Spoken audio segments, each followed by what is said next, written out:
So I just got back from Home Depot and I thought I would do a little bit of a revision on my portable homemade DIY tent or shepherd stove. And a couple of things I experienced my last time out, we did an overnighter with this stove, is that it worked very well.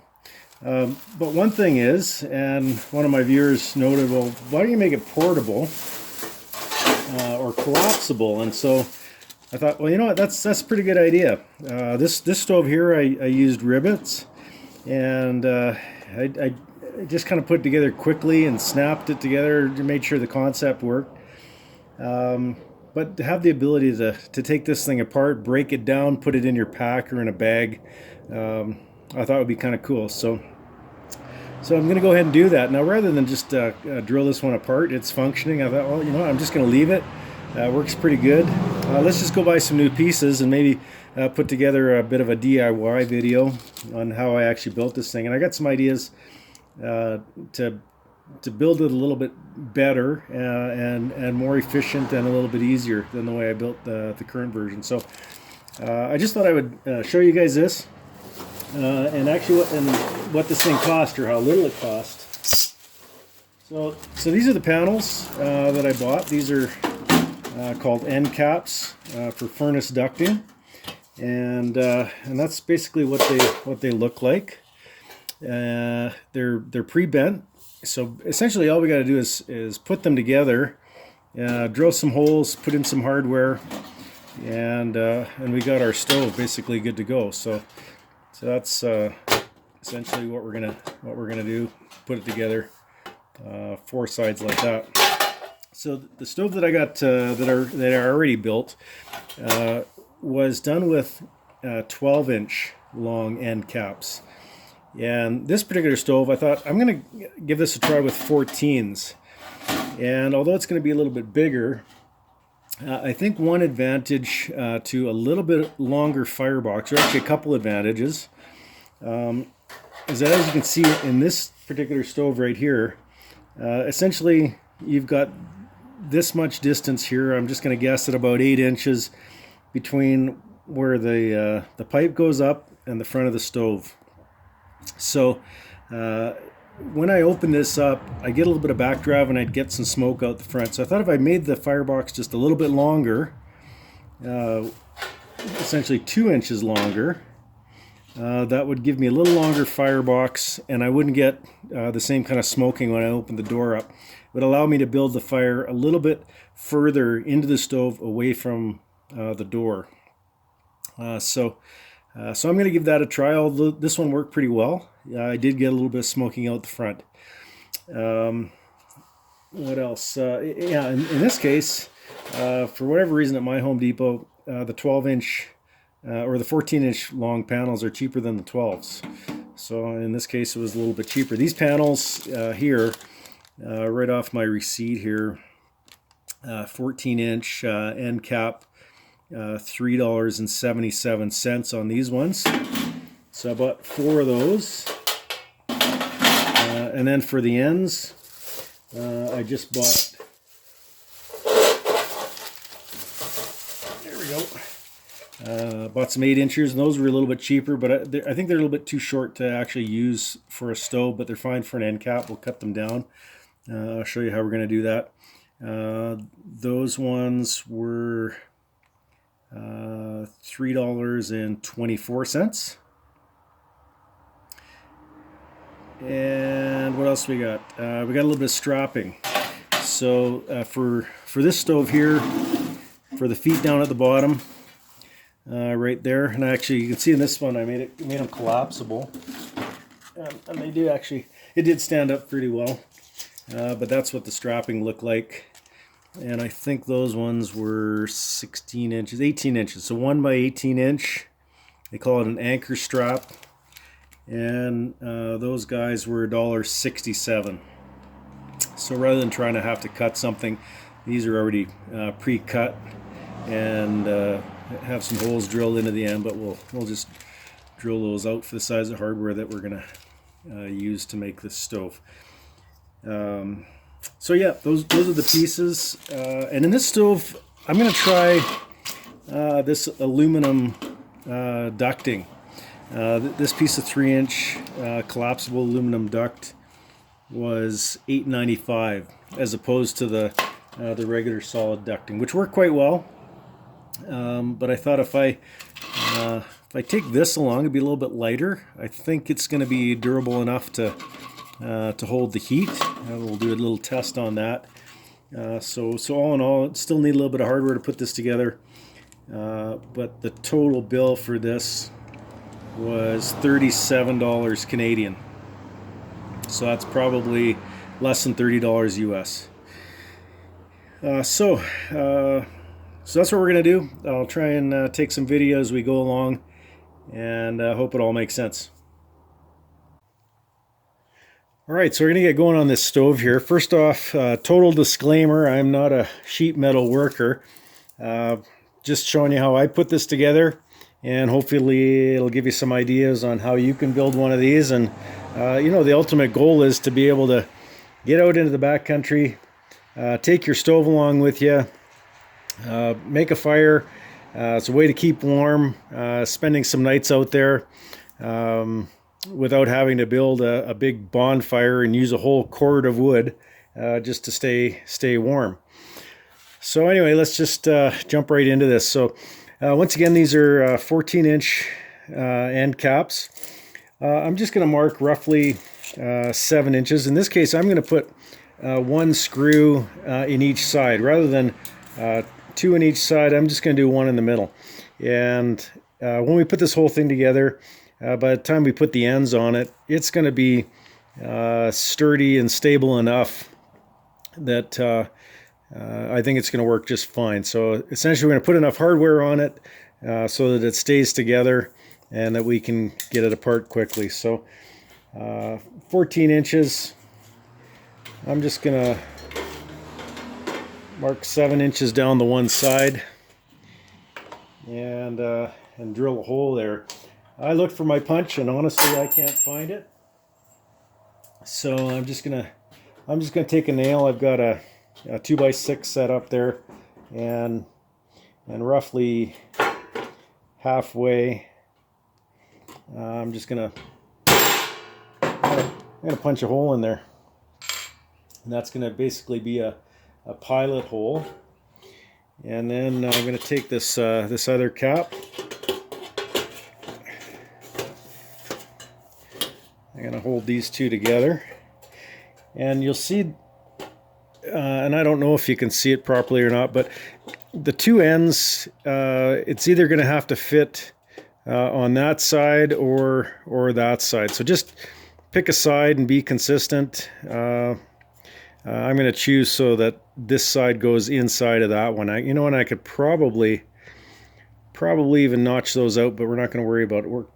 Worked just fine on the last one. So making sure those two sides are kind of as tight as you can get them. Once again, just taking my nail and punching a pilot hole there. So in this case here, I'm going to use 1/4-inch hardware. It's going to be overkill for what we're doing, but I've just got a ton of it around, so rather than spend money on something else, I'm going to use what I've got. So just lining those two pilot holes up, and I drill a 1/4-inch hole.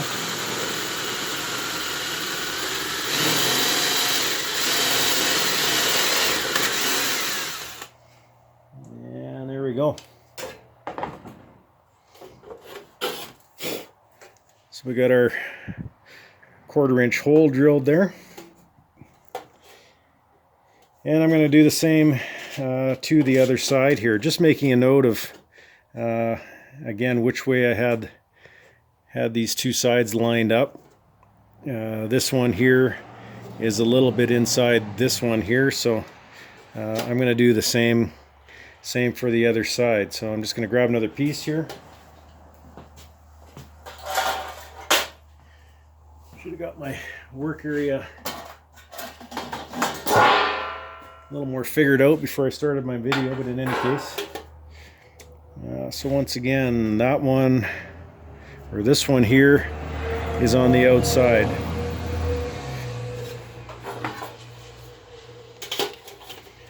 So when we put this one together, we'll make sure it's on the outside. Let's get my drill out of the way there.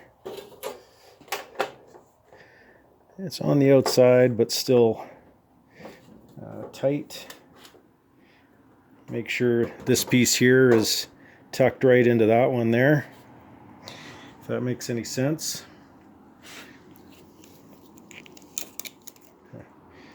Should have marked this out before I started, but just approximate. If you want to get really crazy,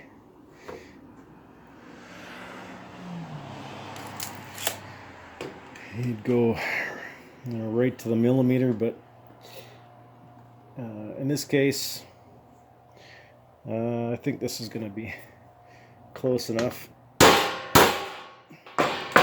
Once again, just punching our pilot hole there. Take our drill.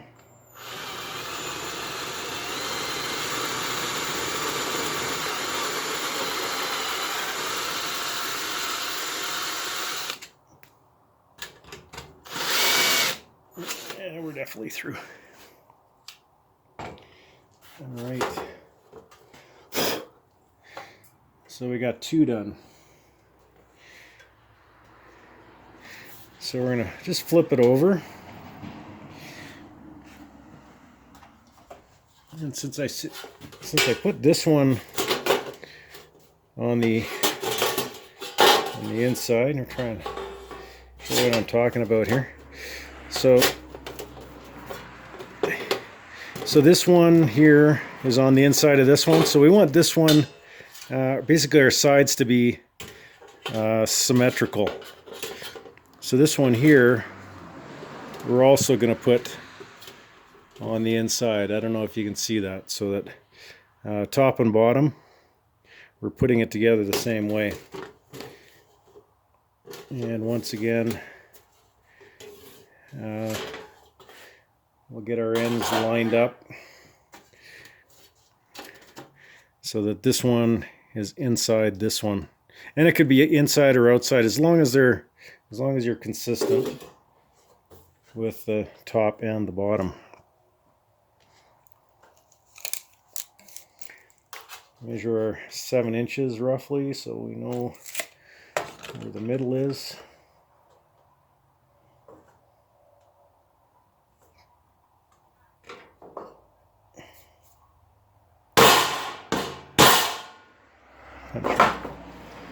Punch your pilot hole.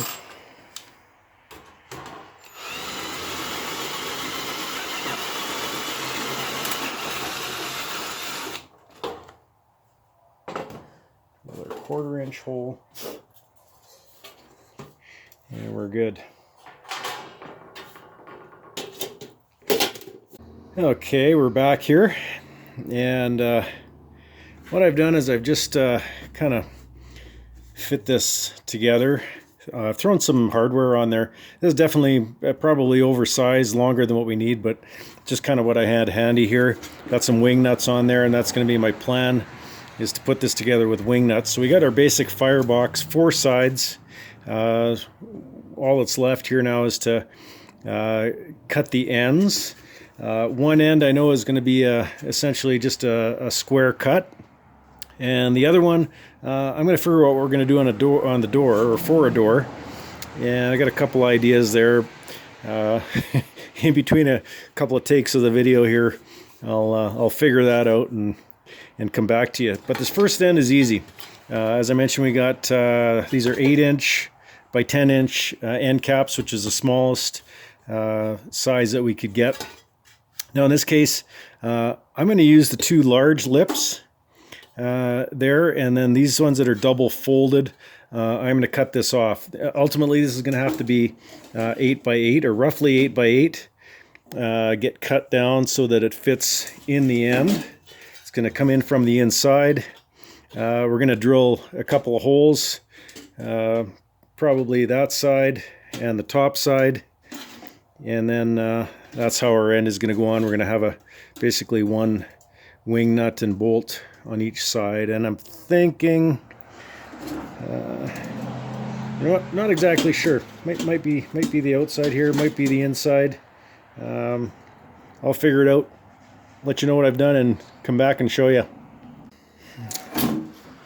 All right, so I'm back here, and this time rather than punching a pilot hole with a nail in there, I took a fairly small drill bit and just marked my 4-inch and popped a pilot hole in there. Just a little bit hard to get on my block. That's okay. That worked out fairly well. I'm going to go ahead and just drill out the bigger 1/4-inch hole here. And while I had the camera off, I was thinking this through a little bit, and I decided to turn this end cap so that the large overhang pieces were on the same side as the other screws. So that way we're getting all of our hardware on the one side, leaving the top and bottom free to put pots on, or what have you. I don't know. Just kind of thought let's get all the screws sticking out on the 2 sides rather than all 4 sides. So let's go ahead and drill out the 1/4-inch hole.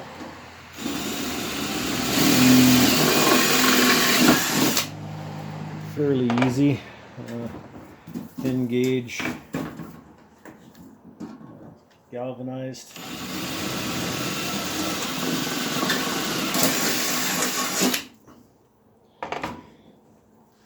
All right, let's dig out a little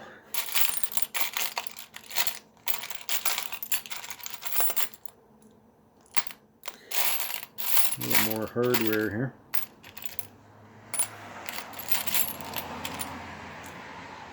And I kind of got these nice stove bolts with a big head. I don't know if they're entirely necessary, and I bought a whole schwack of wing nuts when I was putting my tarp shelter together. And I kind of figured if I used wing nuts, I wouldn't need to take any tools along. Basically, none of this has got to be super tight. That way you can just put it all together by hand.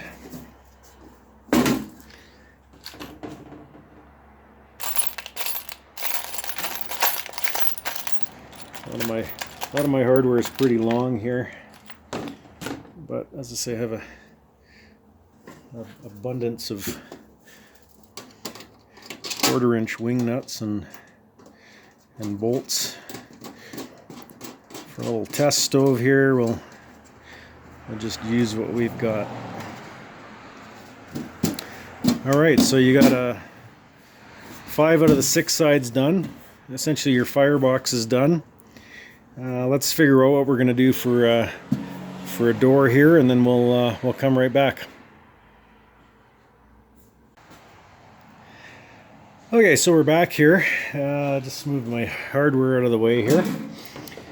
Managed to get the door cut down to 8 inches, and drilled some holes. Got my 2 hinges fastened on the side, and once again I used the wide side here to fasten those hinges on, so I had a little bit more room. Once again, this hardware is quite a bit too long, but it's just kind of what I got handy here to throw this thing together. We'll probably end up changing that out. But my plan was always to leave the threaded side on the outside of the stove. So once we've got our fire going in here, we don't want to take a chance of melting these threads up, seizing those wing nuts on there. So my thought was to leave the head on the inside where it's not really going to get damaged, or it doesn't matter if it gets a little bit of fire damage, and put the thread on the outside. So that's why I got my hardware that way. And while we were gone, originally I had some shorter hardware in this one side, same as that. And I thought what I would do is add one more. I already had the 3 to hold the 3 sides together. I drilled one more hole here. I put in some longer bolts, and I thought I'm going to try and use that as a stand, some legs for this thing. instead of the extra strapping that we had to stick on. So that way when the hardware comes out, everything lays down completely flat. So we got our door good to go there. And on the other stove, I only put one screw in each of these, each side of the hinge.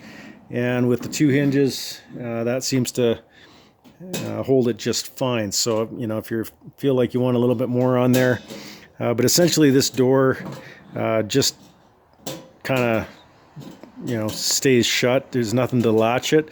I don't know, we might want to build a latch into that so that goes completely shut. But in a lot of cases I found that I wanted just a little bit of extra airflow here to keep this thing going. Our door on, our legs are on there. Might still put some strapping on, but I'm going to give those that extra long hardware a chance, because really in the other stove, that's all the distance off the ground that we needed anyway, was just that 2 inches. Last time it was sitting right on pine needles basically, and there wasn't enough heat generated at the bottom of the box to be any cause for concern that way. So all that's left is to cut our hole at the top and the back for our 3-inch stovepipe. So I'm going to mark that hole out, drill a pilot hole, cut it out with the tin snips, and that's it. We're done. So a little bit of fooling around this time. We'll give it a test, see how it burns, and we'll show you that pretty shortly here.